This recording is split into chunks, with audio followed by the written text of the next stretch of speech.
दोस्तों, कैसे हैं आप लोग। वेलकम टू रोशन की क्लास यूट्यूब चैनल। और आज की ये वीडियो स्पेशली सुपर टेट 2020-21 के लिए है। अगर आप सुपर टेट 2020 या फिर 2021 की तैयारी कर रहे हैं तो रोशन की क्लास यूट्यूब चैनल में मैंने यहाँ पे एक वीडियो सीरीज आज से स्टार्ट की है। आज की ये मेरी रीजनिंग की पहली वीडियो है। इसी तरीके से मैं सारी जितने भी सब्जेक्ट हैं 14 सब्जेक्ट हैं, 14 के 14 सब्जेक्ट यहाँ पे मैं अपलोड करूंगा। बस उनका टाइम टेबल मैं आप लोगों को बता देता हूँ कि यहाँ पे मैं आप लोगों के सामने जो है मंडे और ट्यूसडे, आज तो वैसे ट्यूसडे हो गया, बस ये नेक्स्ट वीक से मान के चलिए कि ये आपका जो टाइम टेबल है वो स्टार्ट हो जाएगा। मंडे ट्यूसडे आपका चलेगा रीजनिंग, फिर यानी कि सोमवार मंगलवार चलेगा आपका रीजनिंग, बुधवार बृहस्पतिवार आपका चलेगा मैथ, और शुक्रवार शनिवार चलेगा आपका कंप्यूटर। और बाकी का बचा एक दिन संडे, वो आप लोग रेस्ट करिएगा। जितनी भी चीजें मैं आप लोगों को पढ़ाया रहूंगा पूरे वीक में, वो सारी चीजें रिवीजन करिएगा। और यहाँ पे मैं आप लोगों से बस वीडियो सीरीज स्टार्ट करने से पहले मैं आप लोगों से बस इतनी रिक्वेस्ट करना चाहता हूँ कि आप चाहे रोशन की क्लास यूट्यूब चैनल से पढ़ें, चाहे किसी भी यूट्यूब चैनल से पढ़ें, अगर आप पढ़ रहे हैं तो पूरी की पूरी वीडियोस देखा करिए। ये नहीं कि आज देखें फिर 2 दिन गैप कर दे फिर चौथे दिन आए। तो ऐसे में आप लोगों को कहीं से भी पढ़ेंगे, कोई भी इंडिया का कितना भी अच्छा टीचर रहेगा आपको पढ़ा लेगा, आप लोगों को समझ में नहीं आएगा। और जो भी वो पढ़ाना चाहता है, जो भी आपको वो नॉलेज देना चाहता है, उसकी पूरा लाभ आप नहीं उठा पाएंगे। तो जिससे मेरा बस इतना रिक्वेस्ट है कि अगर आप कहीं से भी पढ़ते हैं, रोशन की क्लास यूट्यूब चैनल से भी पढ़ते हैं, तो यहाँ पे मैं जितनी वीडियो अपलोड करता हूँ उसको रेगुलर बेसिस पे देखा करिए और पूरा देखा करिए। ये नहीं कि 15 मिनट की वीडियो है तो आप 5 मिनट देख लिए फिर बोर होने लगे, फिर सोचे कि बाद में देखेंगे 10 मिनट। ऐसा नहीं होता। अगर पढ़ने बैठे हैं तो 15 मिनट की अगर वीडियो है तो 15 मिनट पूरा देखिए, उसके बाद बाकी का काम बाद में करिए। अगर आपके पास काम है तो उस समय वीडियो देखिए ही मत। जब आप फ्री हो जाएंगे, शाम को फ्री होते हैं, सुबह फ्री होते हैं, रात में कभी फ्री होते हैं, तो आप 15 मिनट लगातार आप बैठ के देख लीजिए, उसको नोट कर लीजिए, कॉपी पेन रख लीजिए अपने पास। स्पेशली आप सुपर टेट के लिए एक अच्छी सी कॉपी बना लीजिए सब्जेक्ट वाइज, उसको रख लीजिए, उस पर आप नोट किया करिए। और यहाँ पे मैं आज की पहली वीडियो है, कोई भी चैप्टर शुरू करने से पहले मुझे थोड़ी बहुत उसकी ब्रीफिंग देनी होगी, तो उसमें शुरुआत में 1-2 मिनट टाइम जा सकता है, तो उसमें आप बोर मत होइएगा। आगे चल के मैं आप लोगों को अच्छे प्रश्न कराऊंगा, तो उसके लिए आप लोगों को पहले इसकी जो थियरी होती है उसको देख लेना चाहिए। तो यहाँ पे देख लीजिए, आज का हमारा जो चैप्टर है रीजनिंग का, वो है सादृश्य परीक्षण यानी कि एनालॉगी टेस्ट। ये इसका पहला पार्ट है। जितने भी जैसे छोटा चैप्टर है तो उसमें एक ही पार्ट में अगर होगा तो वो मैं एक ही पार्ट में आपको पढ़ा दूंगा, बट अगर कोई बड़ा चैप्टर है उसमें 3-4 पार्ट बनते हैं, अलग अलग टाइप के प्रश्न बनते हैं, तो मैं उसके लिए 3-4 पार्ट बनाऊंगा। और एक पार्ट आपका मैक्सिमम 15 मिनट की होगी, तो अगर 4 पार्ट भी बनता है तो 1 घंटे में आपका एक चैप्टर खत्म हो जाता है। जिस प्रकार से अगर आप कोचिंग से कंपेयर करेंगे किसी तो आप जाते हैं कोचिंग क्लास में, 1-1.5 घंटे की एक दिन क्लास होती है और थोड़ा सा ही टॉपिक कवर होता है। एक चैप्टर खत्म होने में उनको 1 हफ्ते से 10 दिन लगा देते हैं वो। तो जिससे आप लोगों का टाइम भी बचेगा। यहाँ पे अगर आप लोग जुड़े रहेंगे तो 1 घंटे का टोटल अगर एक चैप्टर पे टाइम देते हैं तो आपका एक चैप्टर खत्म हो जाएगा, चाहे वो 4 दिन में ही 4 पार्ट में ही कवर होगा, बट 1 घंटे ही टोटल लगेंगे। आप सोचिए तो 15 मिनट की अगर 4 वीडियो रहती हैं तो चलिए दोस्तों, अब देर न करते हुए शुरू करते हैं आज का पहला पार्ट। यहाँ पे देख लीजिए, पहला पार्ट है सादृश्य परीक्षण यानी कि एनालॉगी टेस्ट। इसके पहले हम जान लेते हैं रीजनिंग होता क्या है। रीजनिंग सभी लोग सुने होंगे कि रीजनिंग सभी एग्जाम्स में आता है। यहाँ पे सुपर टेट में 5 ही नंबर का है, बट 5 नंबर काफी इंपॉर्टेंट रखते हैं। 5 नंबर अगर आप क्लियर कर लेते हैं, एक ऐसा सब्जेक्ट है 14 सब्जेक्ट में जिसमें आप आसानी से 5 नंबर पूरे के पूरे पा सकते हैं। और बाकी अगर किसी एग्जाम की तैयारी कर रहे हैं, बैंकिंग की कर रहे हैं, एसएससी की कर रहे हैं, तो वहां पे तो वो 40% तक लगभग रीजनिंग आती है। तो रीजनिंग का मतलब होता है कि बच्चों के जो दिमाग के सोचने समझने की क्षमता होती है उसका विकास करना। इसके प्रश्न इसलिए सिलेबस में ऐड किए जाते हैं। तो यहाँ पे देख लीजिए, सादृश्य परीक्षण का अभिप्राय एक समानता रखने से होता है। जो सादृश्य परीक्षण होता है उसमें एक प्रकार की समानता होती है प्रश्नों और उत्तरों में। अतः इस अध्याय के अंतर्गत एक दूसरे के मध्य संबंधों को दर्शाना होता है। जिस प्रकार से यहाँ पे देख लीजिए, मैंने दिखाया है एक प्रश्न लेके एग्जाम्पल।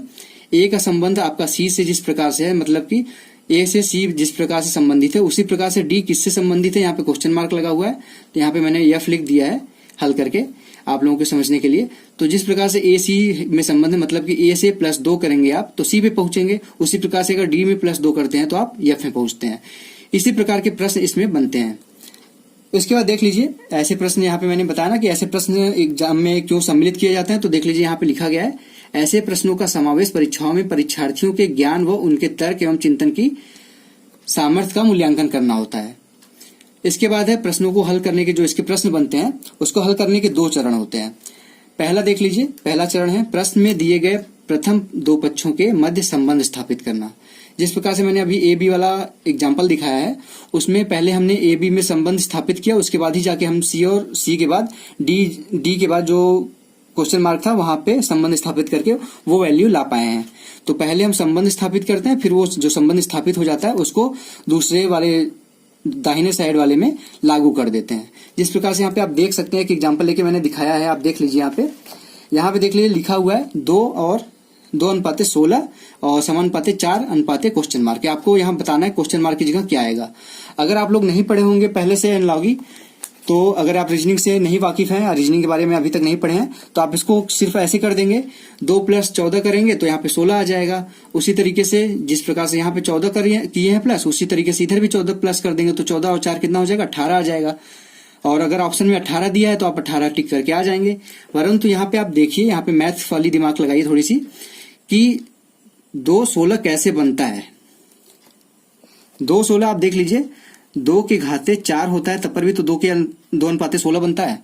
उसी प्रकार से 4 अगर 2 का यहाँ पे 4 बार घात किए तो 4 का भी अगर 4 बार घात करेंगे, यहाँ पे देख लीजिए 4 के पावर 4 यानी कि 4 के घाते 4, तो कितना आएगा, 4 के घाते 4 कितना होता है, 256 होता है। आप गुणा करके, अगर आप लोगों का फास्ट नहीं है यहाँ पे तो मैं आप लोगों को दिखा देता हूँ, 4 × 4 × 4 × 4, 4 के घाते 4 का मतलब यही होता है ना। अब 4 का गुणा 4 में करेंगे तो कितना आएगा, 16 आएगा। 16 को गुणा 4 में करेंगे कितना आएगा, 64 आएगा। अब 64 गुणा 4 में करेंगे तो कितना आएगा, 256 आएगा। इस प्रकार से ये आ जाएगा। इसी प्रकार से यहाँ पे संबंध स्थापित करना होता है। अब आगे चल के देख लेते हैं कि सादृश्य परीक्षण जो है वो कितने प्रकार का होता है। टाइप्स ऑफ एनालॉजी टेस्ट कितने प्रकार के होते हैं। यहाँ पे आप देख सकते हैं सादृश्य परीक्षण के प्रकार लिखा गया, टाइप्स ऑफ एनालॉजी है। तो यहाँ पे मैं आप लोगों को बता दूं कि सादृश्य परीक्षण के 3 प्रकार होते हैं। यहाँ पे मैं तीनों प्रकार के नाम लिख देता हूं आपके सामने। पहला जो होता है यहाँ पे प्रकार, वो होता है शब्द सादृश्यता। शब्द सादृश्यता, इसको इंग्लिश में क्या कह सकते हैं, वर्ड एनालॉजी। वर्ड एनालॉजी ये होता है पहला टाइप का। आज के जो हम पार्ट 1 में देखेंगे यही टाइप देखेंगे। उसके बाद आता है हमारा दूसरा, अक्षर सादृश्यता।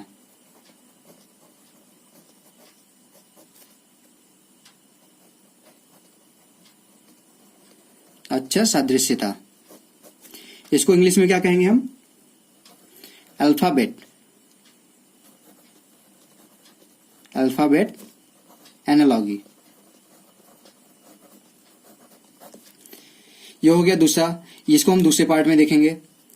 और इसके बाद आता है तीसरा पार्ट, इसको हम क्या कहते हैं, संख्या सादृश्यता। संख्या सादृश्यता, इसको हम क्या कहेंगे इंग्लिश में, नंबर एनालॉजी।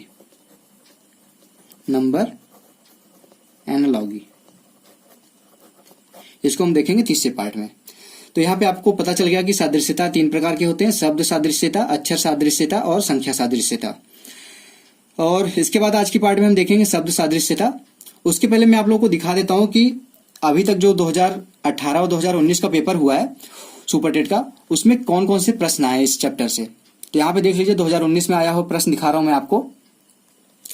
यहाँ पे देख लीजिए लिखा गया है, निम्नलिखित में से प्रश्नवाचक चिन्ह के स्थान पर क्या आना चाहिए।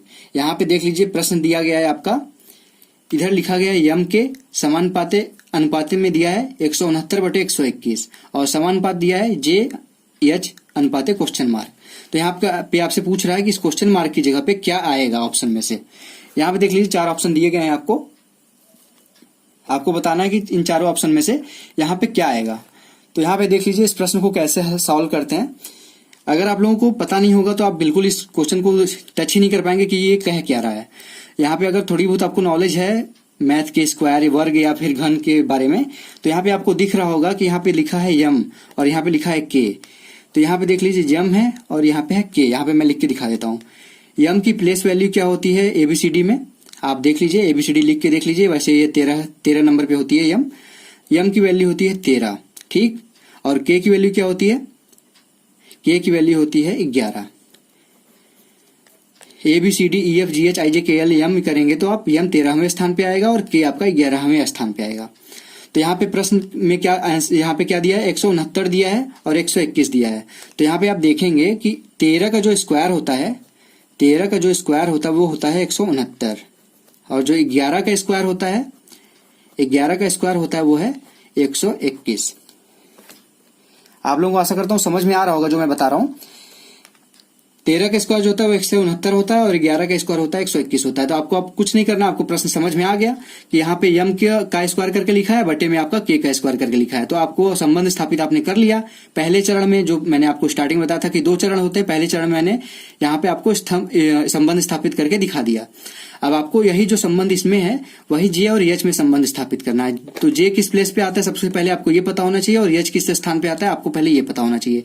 अगर नहीं याद है पहले तो आपको सबसे पहले, अगर आपको फास्ट करना है एग्जाम में तो आपको सब याद होना चाहिए। अगर नहीं याद है तो आप ABCD लिख लीजिए। आप ABCD EFGHIJKL यम। अब यम के अंदर ही है सारी चीजें, 13 तक लिखा गया, मैंने आपको अभी दिखाया था 13, तो आप गिनेंगे तो 13 होगा।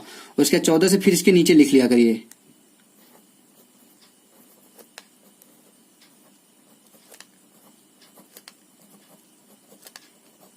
YNZ, इसको नीचे लिखने से ये समझ में आता है कि 13 है तो ये 14 होगा, ये 12 है तो ये आपका 15 होगा। इसी तरफ से वो उल्टा होता चला जाएगा। 13 ऊपर की वैल्यू होगी, 13 नीचे की वैल्यू होगी, बस ये उल्टा पढ़ेंगे। 14, 15, 16, 17, 18, 19, 20, 21, 22, 23, 24, 25, 26। तो सबसे पहले मैं आप लोगों को बता दूं कि ये लिख के आप लोग याद कर लीजिए कि जी की वैल्यू क्या है, एच की वैल्यू क्या है, आर की वैल्यू क्या है।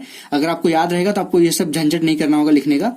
अगर नहीं याद है फिर तो गलत नहीं करिए, आप लिख लीजिए। लिख के 2 सेकंड में लगेगा लिखने में, लिख के आप क्लियर कर लीजिए। तो यहाँ पे देख लीजिए जे की वैल्यू आपसे पूछा है, तो जे की वैल्यू कहाँ पे आ रही है, यहाँ पे जे यहाँ पे आ रहा है। जे की वैल्यू क्या है, 10 है। और एच कहाँ पे है, एच यहाँ पे है, तो एच कितना है, 8 है।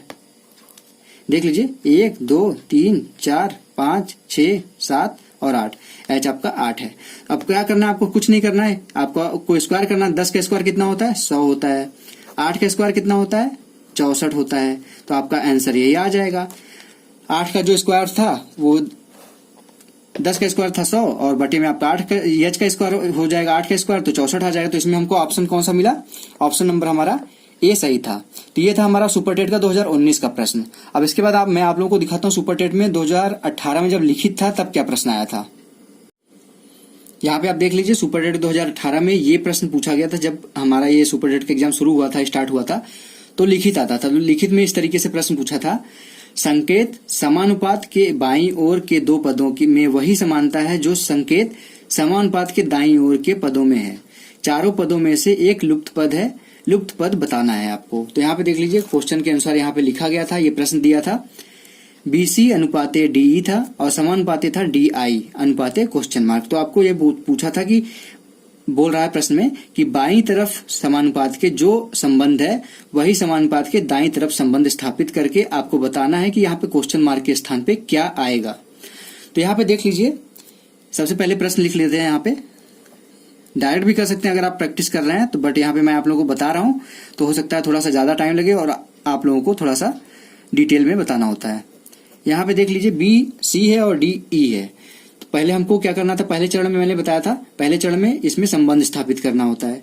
तो पहले स्थान की जो B है वो इसके समान अनुपात के साइड वाले में D के पहले स्थान से संबंध स्थापित करिए। तो B से D कैसे पहुंचेंगे, +2 करेंगे, BCD +2 किए तो D पे पहुंच गए। अब C से हम E कैसे पहुंचेंगे, C में भी 2 जोड़ेंगे तो हम E पे पहुंच जाएंगे।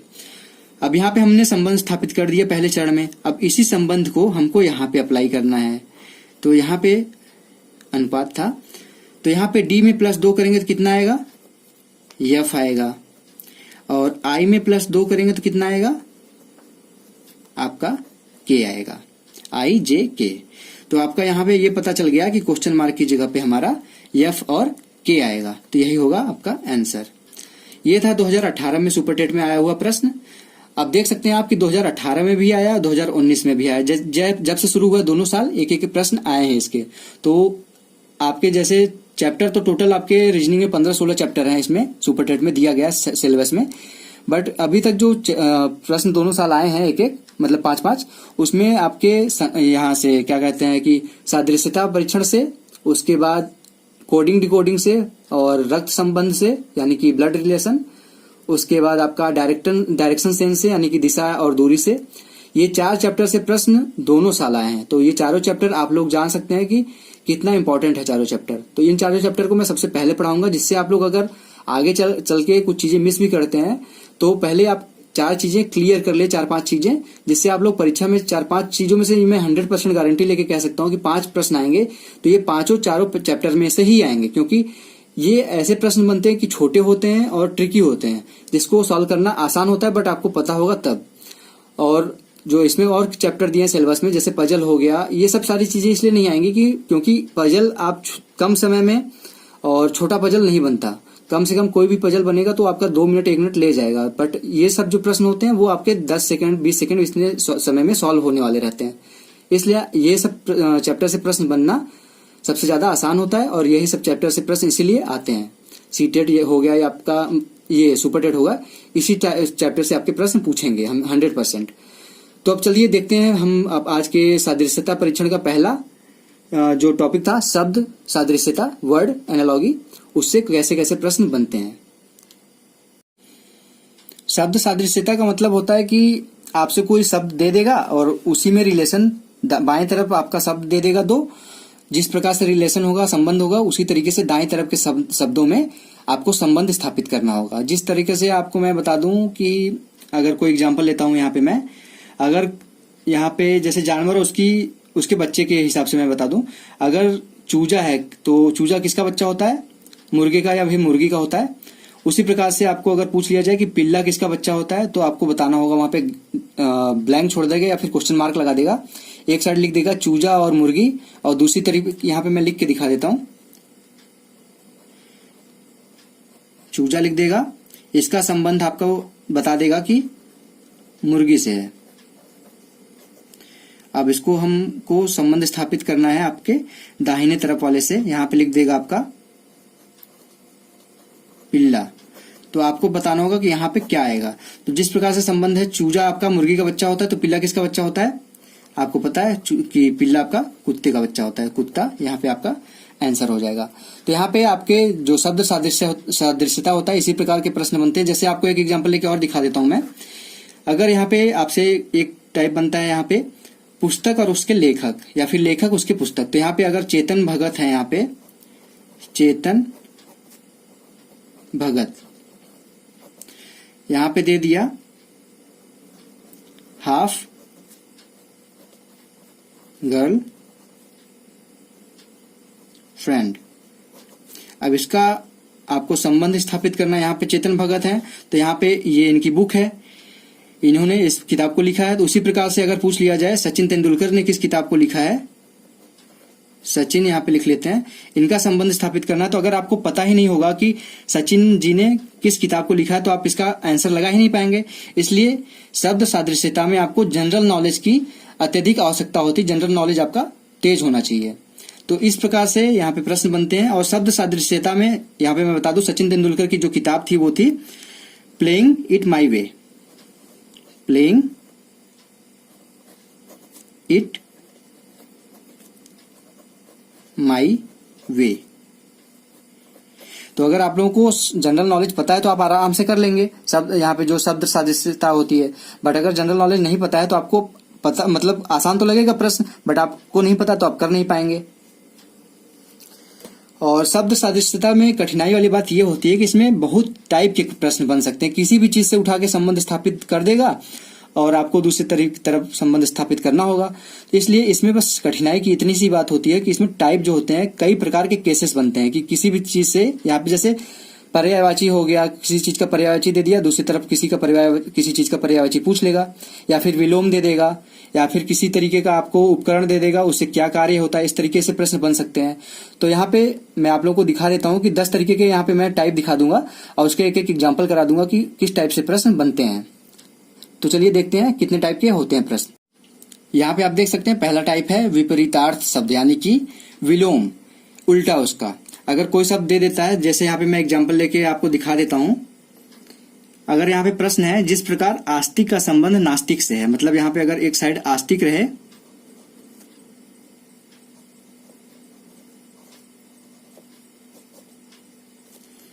आस्तिक का उल्टा होता है नास्तिक। अब इसमें संबंध स्थापित करना है आपको।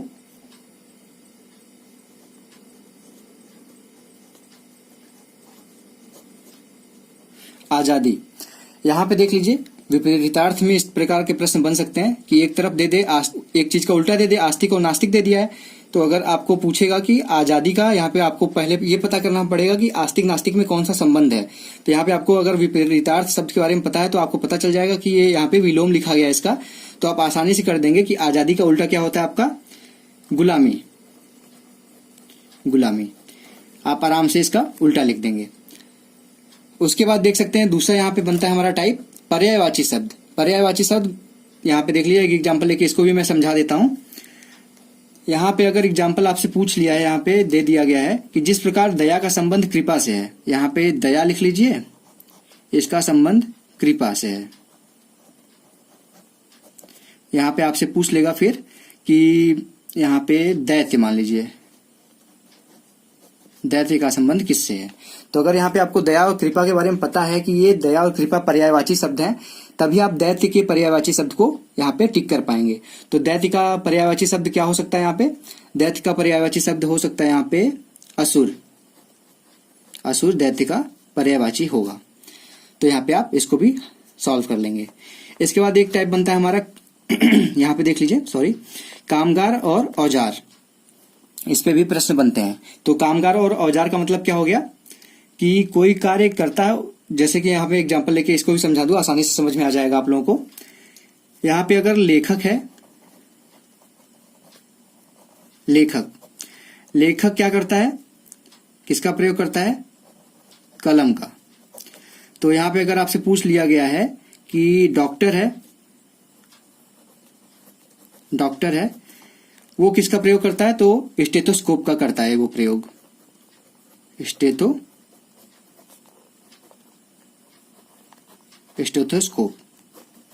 स्टेथोस्कोप वही होता है जो कान में लगा के आपके शरीर को टच करके वो समझते हैं अपने बारे, उसके आपके बीमारी के बारे में। उसके बाद देख लीजिए एक टाइप बनता है आपका कामगार तथा कार्यस्थल। कामगार तथा कार्यस्थल मतलब जैसे कि यहाँ पे ले लीजिए एक एग्जांपल, किसान कहाँ पे कार्य करता है, कार्यस्थल मतलब कहाँ पे कार्य करता है, खेत में करता है। ठीक, अब आपसे पूछ लेगा यहाँ पे कि शिक्षक कहाँ पे करता है, तो शिक्षक, आपको अब यहाँ पे समझना होगा कि किसान और खेत दिया है, तो यहाँ पे आपको पूछा गया है कि ये कामगार है किसान और कार्यस्थल है खेत, उसका तो यहाँ पे संबंध स्थापित हो गया कि इसके कामगार और वहां के उसके कार्यस्थल के बारे में पूछ रहा है। तो शिक्षक है जो वो कहाँ पे कार्य करता है, या तो स्कूल में करेगा या फिर विद्यालय में करेगा। तो अगर ऑप्शन में स्कूल दिया है तो स्कूल टच करिए, और विद्यालय दिया है तो विद्यालय ठीक करिए। ये हो गया एक टाइप। अब पांचवा टाइप यहाँ पे देख लीजिए बनता है, मैं आपको दिखा देता हूँ। इसमें कई टाइप बनते हैं, आप 50 टाइप देख सकते हैं, बट यहाँ पे जो इंपॉर्टेंट टाइप है वो मैं बता देता हूँ आपको। व्यक्ति तथा उनके उत्पाद। तो यहाँ पे देख लीजिए व्यक्ति तथा उनके उत्पाद में क्या क्या आता है। जैसे यहाँ पे देख लीजिए व्यक्ति है चित्रकार, चित्रकार का उत्पाद क्या होता है, वो क्या बनाता है, वो बनाता है चित्र। उसी प्रकार से अगर आपसे पूछ लिया जाए कि बढ़ई क्या करता है, बढ़ई, अगर आप चित्रकार और चित्र के बारे में देख के समझ गए कि यहाँ पे उसके व्यक्ति है चित्रकार और उसके उत्पाद के बारे में लिखा गया है जो बनाता है चित्र, तो उसी तरह से अगर बढ़ई है तो वो क्या बनाएगा, ऑप्शन में दिया रहे अगर मेज है, कुर्सी है, कुछ भी दिया रहेगा तो बढ़ई आपका मेज कुर्सी सभी चीज बनाता है, तो वो आपका वहां पे हो जाएगा, वो ऑप्शन यहाँ पे सही हो जाएगा। यहाँ पे मैंने मेज लिख दिया, तो जो यहाँ पे इससे रिलेशन है वही आपका बढ़ई और मेज में रिलेशन है। इसके बाद हम देखते हैं छठा टाइप कैसे होता है। यहाँ पे देख लीजिए छठा हमारा जो टाइप बनता है वो उपकरण तथा उनके उपयोग के बारे में यहाँ पे पूछ लेता है कभी कभी। तो यहाँ पे आपको उपकरण तथा उसके उपयोग के बारे में भी अगर साधारण जानकारी है तो आप इसका उत्तर दे सकते हैं। जैसे यहाँ पे अगर आपसे पूछ लिया जाए, उपकरण है आपका सुई, सुई का संबंध दिया है आपका सिलने से, सिलाई, और आपसे पूछ लिया है यहाँ पे संबंध मान लीजिए पेन से, ये उपकरण एक तरह का है, तो पेन का संबंध पूछ लिया है। तो आप यहाँ पे देख के सुई और सिलाई देख के आप समझ जाएंगे कि सुई एक उपकरण है, वो क्या कार्य करती है, सिलाई करती है। उसी प्रकार से पेन क्या करता है, लिखने का काम करता है। तो आपका संबंध यहाँ पे पता चल जाएगा आपको कि इससे पेन से क्या होता है, लिखा जाता है। तो ये हो गया उपकरण तथा उसके उपयोग के बारे में। इसके बाद एक टाइप बनता है उत्पाद तथा कच्चा माल। उत्पाद और कच्चा माल में कैसे संबंध आपको प्रश्न बनते हैं देख लीजिए यहाँ पे। उत्पाद और कच्चा माल मतलब कि उत्पाद हो गया आपका जूता, एग्जाम्पल लेते हैं जूता। और जूता किससे बनता है, मान लीजिए इसको चमड़े वाला जूता है हमारा, चमड़ा आपका कच्चा माल हो गया। अब आपको संबंध स्थापित करना है यहाँ पे मेज। अब जूता आपका चमड़े से बनता है, ठीक, तो मेज किससे बनेगा, मेज आपका प्लास्टिक दिया है तो प्लास्टिक से भी बनता है मेज। आपका लकड़ी दिया है ऑप्शन में तो लकड़ी से भी बनता है। वहां पे एक ही ऑप्शन देगा, आपको कंफ्यूज नहीं करेगा, क्लियर आंसर क्लियर होते हैं वहां पे।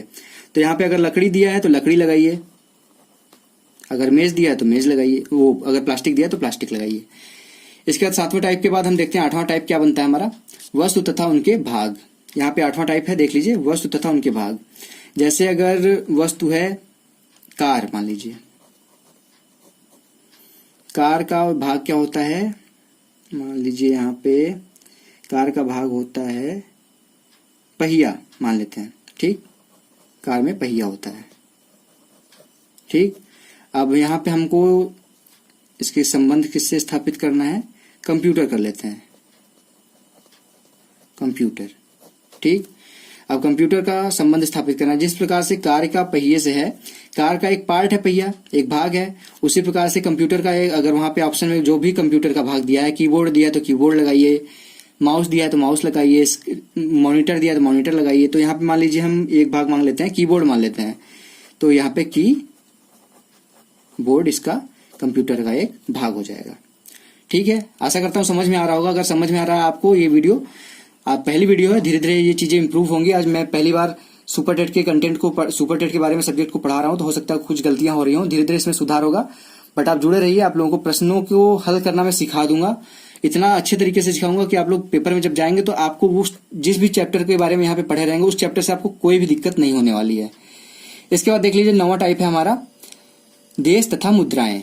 अगर यहाँ पे देश तथा मुद्राएं आपको पता होगा इसके बारे में, तो आप लोगों ने पढ़ा होगा जनरल नॉलेज में। वैसे भी मान लीजिए यहाँ पे लिखा है, आपसे कोई देश दे देता है, मान लेते हैं यहाँ पे हम रूस मान लेते हैं ना, रूस मान लेते हैं, थोड़ा सा यूनिक है, कम सुना जाता है ये इसके बारे में। तो यहाँ पे हम ले लेते हैं रूस, और इसका मुद्रा क्या होता है, रूस का मुद्रा होता है, आपको पता होगा, रूबल होता है, ठीक, रूबल। यहाँ पे आपसे पूछ लिया जापान, तो अगर आपको जनरल नॉलेज आपकी सही है तब तो आप इसका आंसर लगा पाएंगे। अगर यहीं पे, इसीलिए मैं बता रहा था कि जो शब्द सादृश्यता होती है उसमें जनरल नॉलेज की सबसे ज्यादा जरूरत होती है। इसके बाद जो आपका नंबर सादृश्यता आएगा और या फिर अल्फाबेट वाला आएगा, उसमें उतनी ज्यादा जरूरत नहीं होगी जनरल नॉलेज की जितनी इस शब्द सादृश्यता में होती है।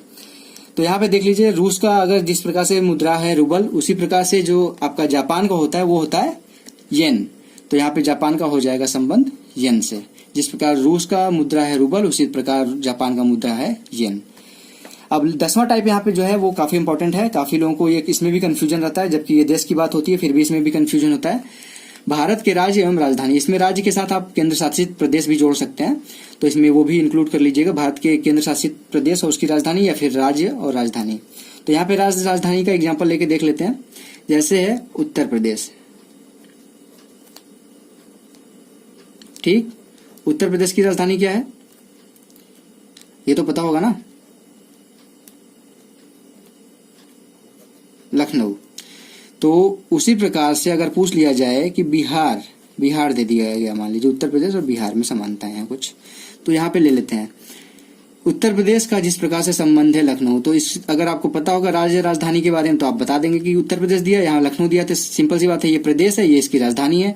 तो यहाँ पे बिहार दिया गया है तो ये प्रदेश है, तो उसकी राजधानी क्या हो जाएगी, यहाँ पे बिहार की राजधानी हो जाएगी पटना,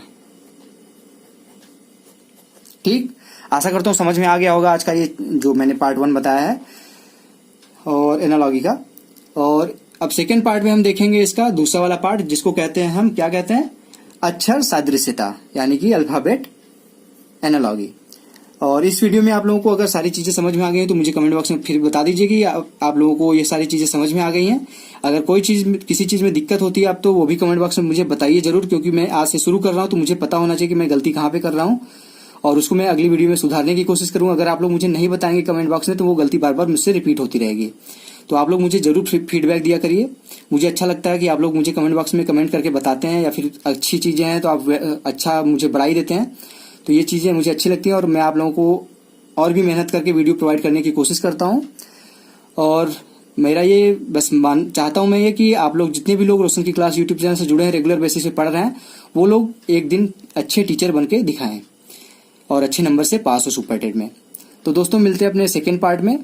तब तक के लिए आप लोग रोशन की क्लास यूट्यूब चैनल से जुड़े रहिए। इस चैनल को सब्सक्राइब कर दीजिए, नीचे लाल कलर का सब्सक्राइब बटन आ रहा होगा उस पर क्लिक करके सब्सक्राइब कर दीजिए और साथ ही साथ बेल आइकन पे भी क्लिक कर दीजिए। और इस वीडियो को अपने दोस्तों के साथ भी शेयर करिए, चाहे वो आपके किसी भी ग्रुप में जुड़ा हो, बीएड के ग्रुप हो या फिर बीटीसी का ग्रुप हो, डीएलएड का ग्रुप हो, किसी भी ग्रुप में है आप तो उसमें ये वीडियो का लिंक शेयर करिए जिससे आपके दोस्तों का भी हेल्प हो सके। जिस प्रकार मैं आप लोगों की हेल्प कर रहा हूँ आप अपने दोस्तों की हेल्प इस वीडियो को शेयर करके करिए। और अगर वीडियो अच्छी लगी तो लाइक कर दीजिएगा दोस्तों, एक मुझे काफी मोटिवेशन मिलता है आपके लाइक से। तो दोस्तों मिलते हैं अपने नेक्स्ट वीडियो में, तब तक आप लोगों का बहुत बहुत धन्यवाद। जय हिंद, वंदे मातरम।